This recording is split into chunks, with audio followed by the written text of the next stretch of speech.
Vía Payamaglio, de Natalia Ginsburg. En Turín he vivido en 4 lugares distintos.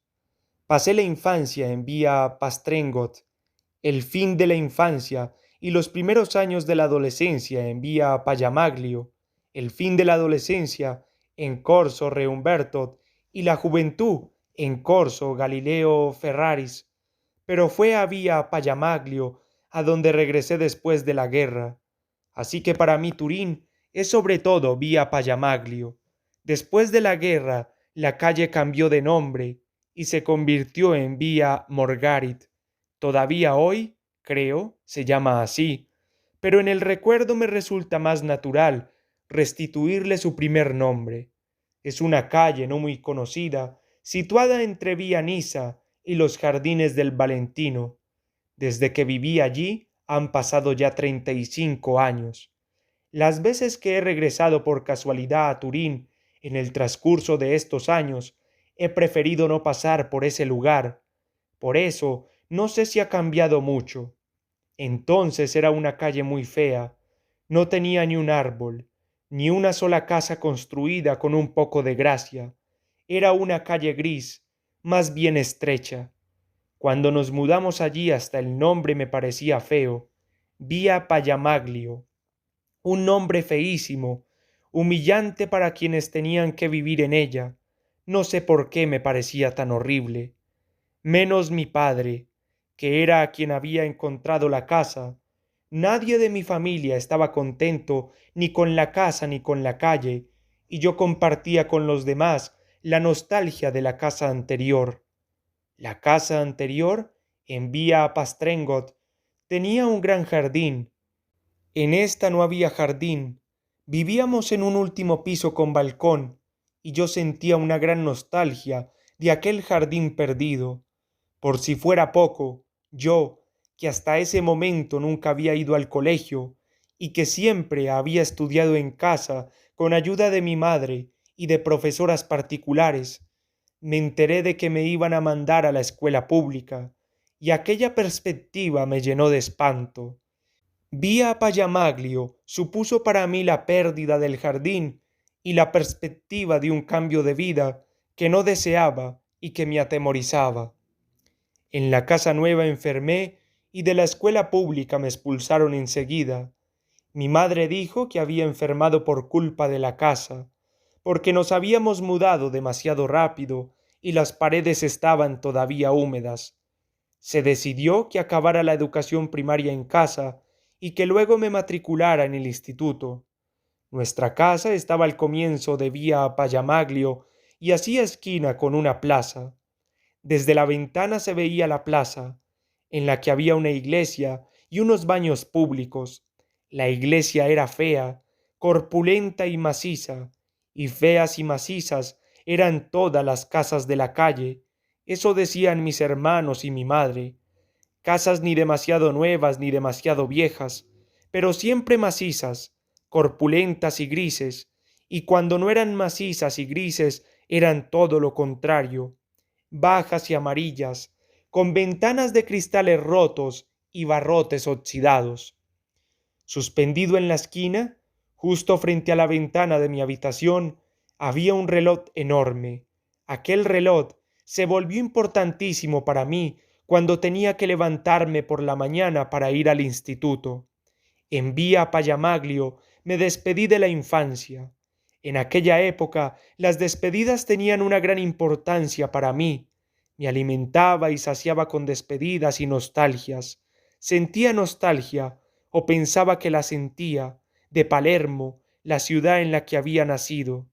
En realidad había vivido poquísimo allí y sólo conservaba recuerdos muy vagos de ella, pero saludaba aquellas vagas imágenes desde la distancia. Sentía nostalgia del jardín de Vía Pastrengot. Cuando tuve que ir al instituto, sentí nostalgia de la infancia y me despedí de ella. Los primeros años del instituto fueron años difíciles para mí. No me gustaba nada ir al colegio. El latín me parecía difícil y sacaba unas notas pésimas. No hice amigos entre mis compañeros. Qué vida tan cómoda y hermosa había llevado hasta aquel momento. Qué nostalgia me producía aquella vida, una vida sin relojes. Ahora, al levantarme, miraba 10 veces aquel reloj de la esquina. Me esperaba la niebla de la calle.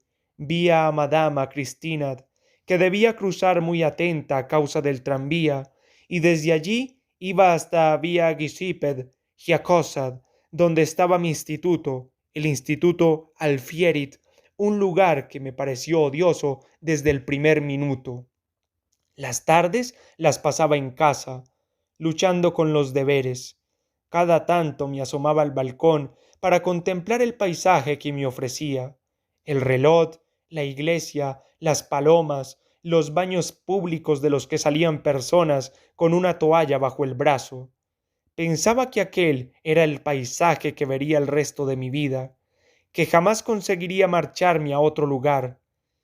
Tenía aquel paisaje y el monótono y breve itinerario de la mañana, porque aquel colegio que tanto detestaba se encontraba a poca distancia, aquella presencia inminente que no conseguía olvidar cuando estaba en casa.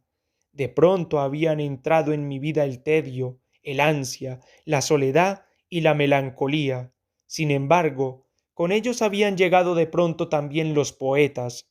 Descubrí a los poetas y, a lo largo de aquellas tardes, adquirí la costumbre de leer versos en voz alta. Mi madre creía que recitaba la lección. Si la escuchaba acercarse, escondía el libro bajo los libros de texto. Leía a Gozano, a Corazzini, a De Annunziò.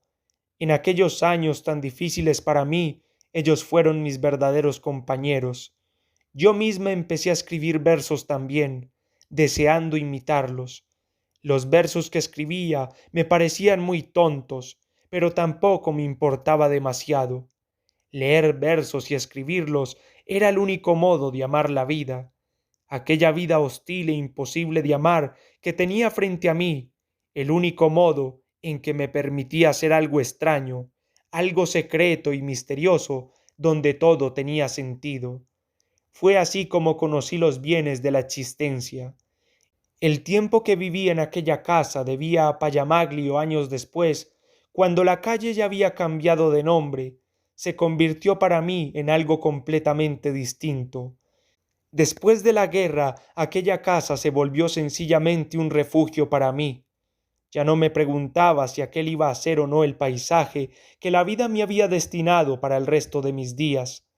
Rara vez lo contemplaba, y siempre de forma distraída. En el lugar en el que estaban los baños públicos, tras la guerra, habían puesto una fábrica de pinturas. No sé lo que habrá allí ahora. Las ciudades están hechas de estratos superpuestos de las distintas épocas en que las hemos habitado. Es famoso eso que dijo Proust: las casas, los caminos, los paseos, desgraciadamente son tan fugitivos como los años. Nuestra memoria permanece a veces en un estrato y otras en otro. Se posa sobre ellos como un pájaro, pero en las ciudades en las que hemos crecido, en los lugares que hemos observado en la adolescencia o en la infancia, nuestra memoria se detiene más a menudo y con más detenimiento. Reencuentra intacta la curiosidad, la impaciencia, la aversión, el miedo y la expectación de esa primera mirada.